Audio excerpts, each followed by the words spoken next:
All right. Hi, guys. Today we are in the kitchen talking about 3 meals I eat in a day to balance my hormones. Now, I want to preface this by saying when you think about the context of what you're eating versus what I'm eating, don't let what I'm eating be like your guidebook because there's external wisdom when it comes to building your plate, which is what I'm about to tell you. There's this idea of having these staple type foods that are really nourishing for hormones, having the right proportions to balance your blood sugar, making sure that you are eating regularly in order to balance and stabilize your blood sugar. But then there's also this internal wisdom when it comes down to it, which is knowing what works for you and your body. It's about understanding how your body feels, what makes you feel full, what makes you feel satisfied, what makes you feel energized, what your preferences are. There might be foods that I'm talking about in the next little bit of time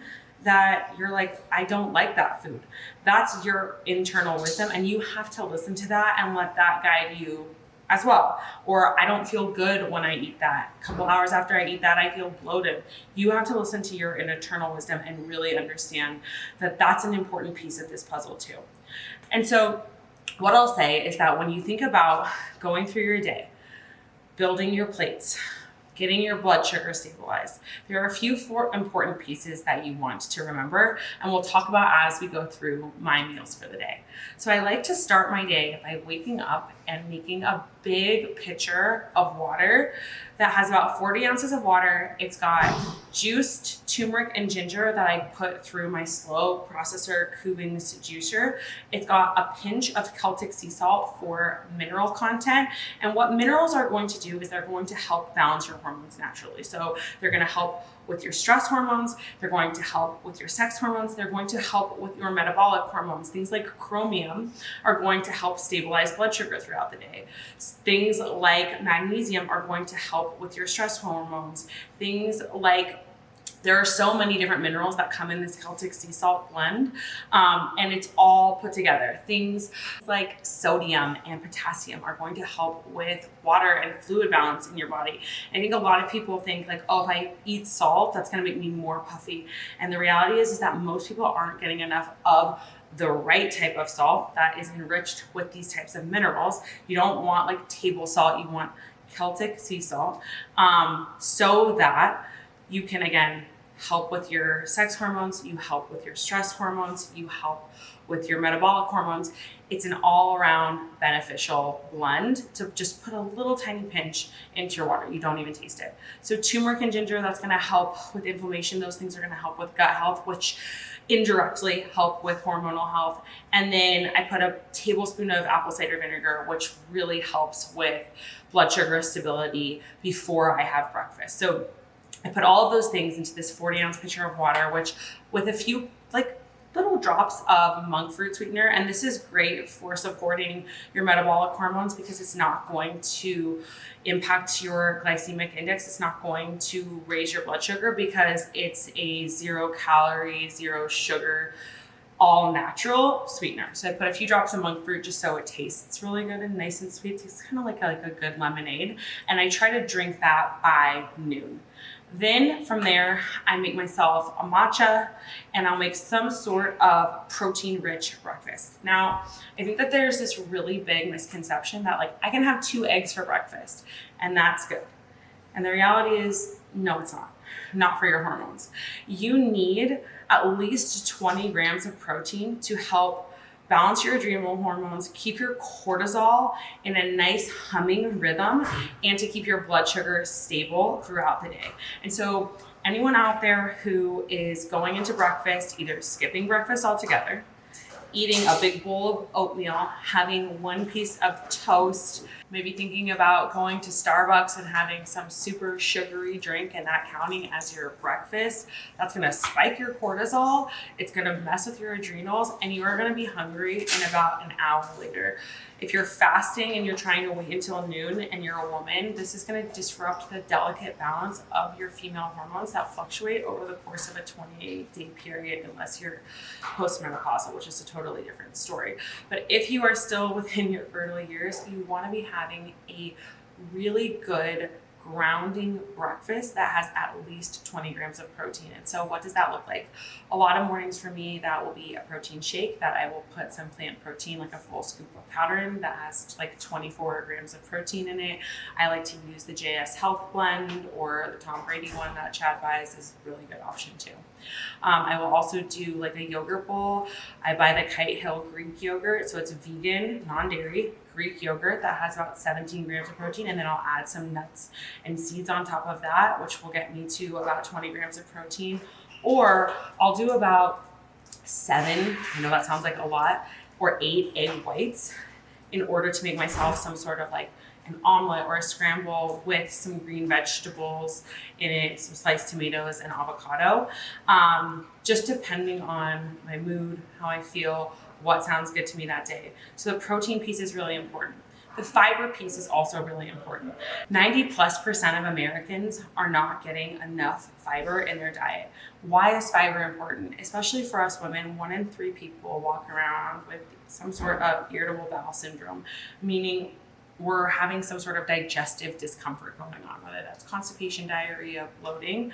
And if we all wanted to have better, more improved gut health, one of the quick, easy fixes that most people could incorporate is eating more fiber in your day. And that starts with breakfast. It's also going to help keep you fuller for longer and help with your blood sugar stability and regulation throughout the day.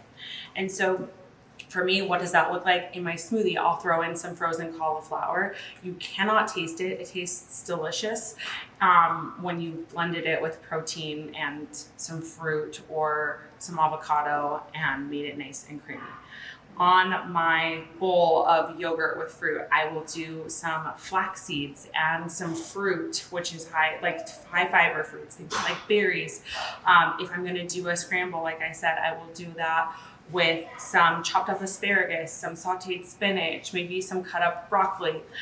All of these things are rich in fiber. So how can you add more greens, more seeds, more nuts, more berries and fruit that are rich in things like antioxidants, polyphenols, and high in fiber to help bulk up your stool, to help remove excess toxins, to remove excess hormones. Women with estrogen dominance especially absolutely need more fiber in their diet, and to help with the balance of blood sugar throughout the day.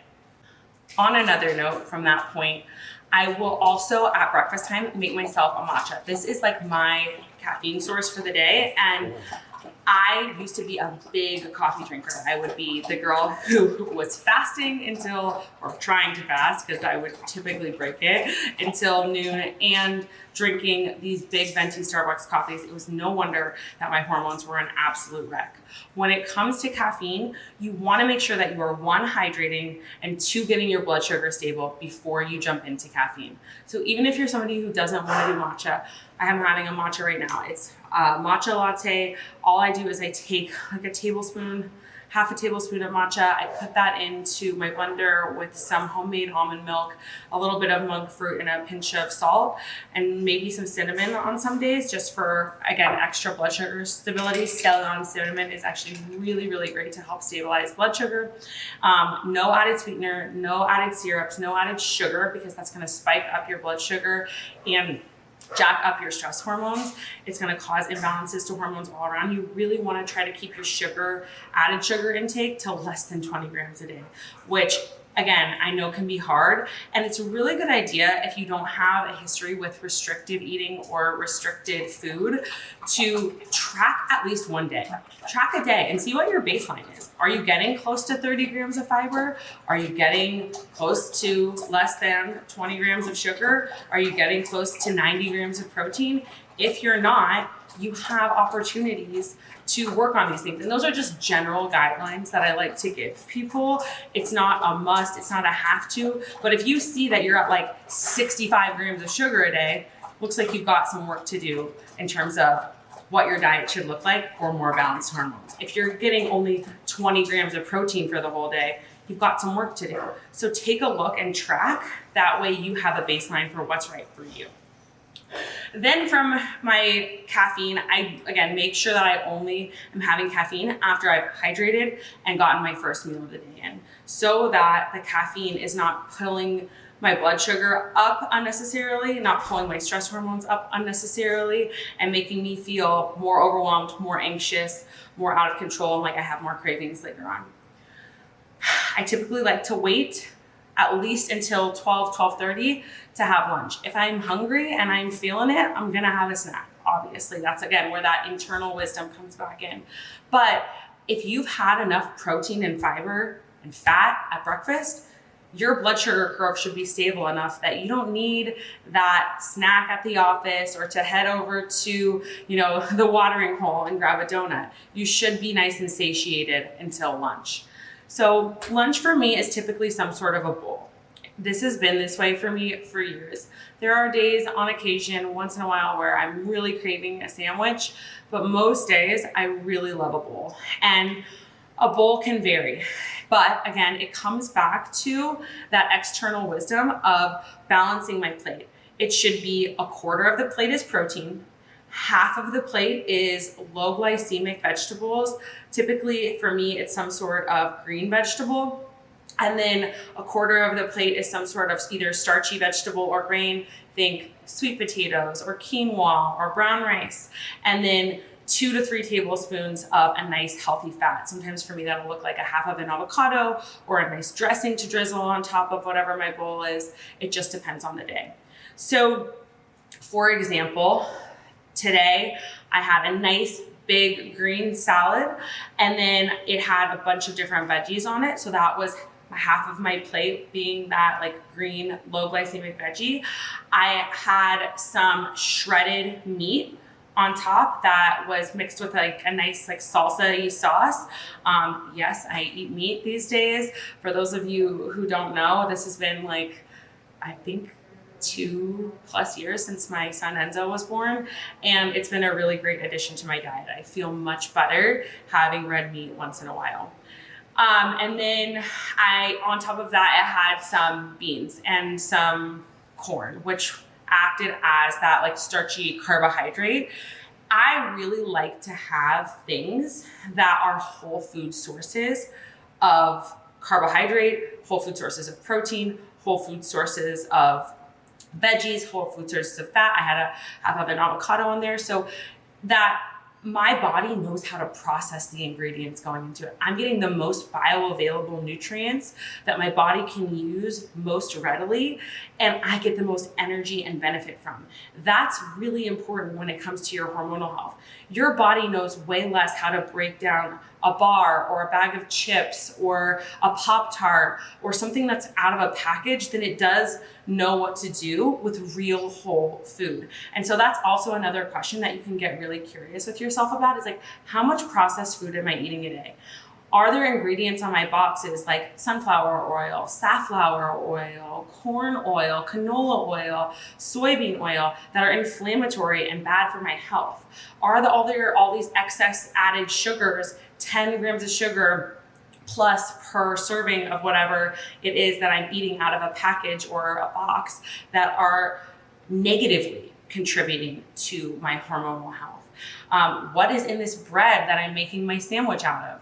What is in this protein powder that I'm putting into my smoothie? The more minimal the ingredients, the better when it comes to your overall health and more specifically your hormones. You really want to be able to know what every single ingredient on a box or a package is if you are going that route for a snack or for a meal. Really look at the ingredients and understand what it is you're putting in your body, because that acts as fuel for your hormones, which are these neurotransmitters and little communicator messengers within your body, telling your body how to function, how to regulate everything from your mood to your fertility to your energy levels to your metabolism, and on and on and on. Your hormones control almost everything that in terms of how you feel in your body. And so what you're putting in is what they're feeding off. Those hormones are feeding off of. You want to make sure it's quality, right?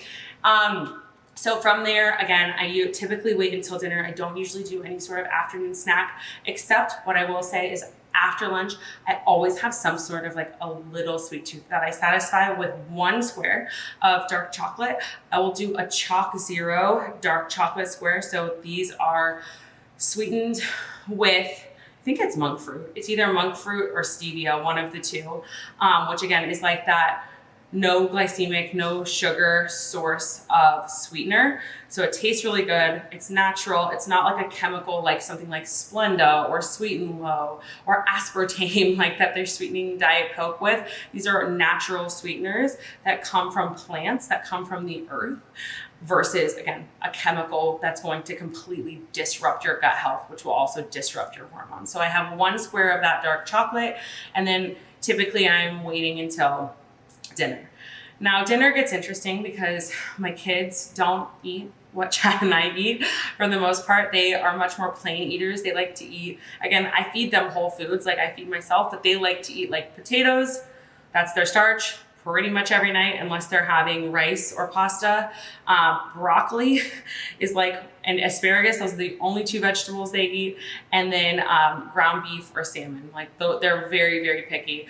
Chad and I really mix it up for dinner, and we like to have that same philosophy of what's going onto our plate, some sort of protein, some sort of healthy carbohydrate that comes from a real whole food source, and some sort of a starchy carb. And so when I think about dinner in like the last few nights, what we've had these really delicious taco bowls that I have up on the app. We have had really, really good like spaghetti squash bolognese that is on the app, and it is delicious. So you take the spaghetti squash, cut it in half, you fill it with this really good ground beef, or we used ground venison bolognese that's in a tomato sauce. So the spaghetti squash is like a nice, really good fiber source and a good carbohydrate. We have had sushi where we do like sashimi, and then we have, a side of seaweed salad. And that's the iodine in that seaweed is really great for supporting your thyroid, with like a little small side of rice to be there as the carbohydrate. And so it's all about just building your plate in that fashion of quarter, half, and then 2 tablespoons of fat, like I mentioned in the middle of this video. And then using your external wisdom to be like, does this feel like enough protein for me? Am I getting hungry a couple hours later? Do I have really intense sugar cravings? What is my body trying to tell me after I eat a meal like this? And if you are somebody who's eating absolutely no fiber right now, and then you go to eating 30 grams of fiber a day and like kind of following this plan, you're going to feel it. It's not going to feel good on your body. You want to increase your fiber slowly. If you are somebody who goes from eating barely any protein every day to eating almost 90 grams of protein a day, you're probably going to feel digestively uncomfortable for a little while. You want to build onto these things over time, which is why, as I mentioned, it's so important to know your baseline. It's so important to have a foundation. So I hope that this video was helpful for all of you, and it can give you at least a guideline in terms of how you want to be supportive of your hormones. If you want a bunch of recipes and resources for balancing blood sugar, for ideas for recipes that are quick, simple, and also going to be good for your hormones, go to our website, sign up for the app. You get a week for free, so you can try it a week free without paying for it. And you can get a handle on what does that look like on my plate? How am I building my plate differently versus how I used to be building my plate? And notice the difference in how you feel with your energy, your digestion, and your metabolism. It will be night and day if you're doing things drastically different than what I'm telling you right now. So go download the app, test out all the recipes, try out the hormone balancing smoothie, try out the sushi cups that are in there, try out the taco bowls that I mentioned, and just notice a difference in how you feel, because fueling yourself with this ratio of nutrients with real whole foods will absolutely change your life. I hope that you enjoyed this video, and I will see you next week.